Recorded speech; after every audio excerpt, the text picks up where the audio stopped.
Hi everyone, let us see some important facts about ICJ. ICJ means International Court of Justice.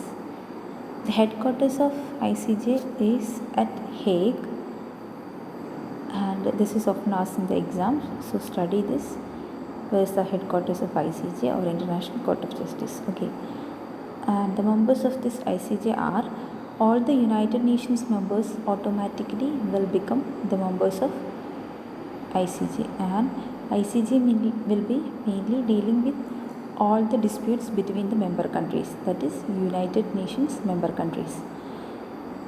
And the bench will be having 15 judges, and the term of these judges is for 9 years. Okay, and every 3 years there will be retirement of 5 judges,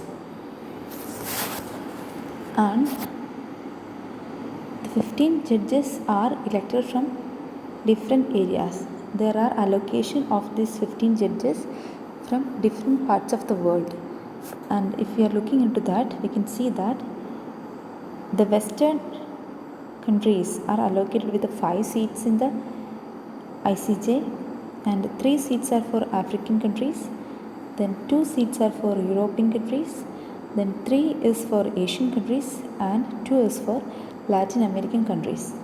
All these points are often asked in exams, so you should learn all these points.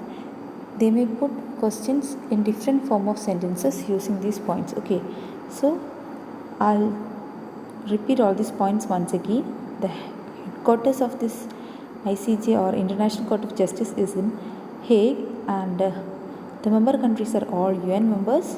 All UN members will be automatically the members of ICJ, and the main functions of this ICJ is to solve the dispute between the member countries.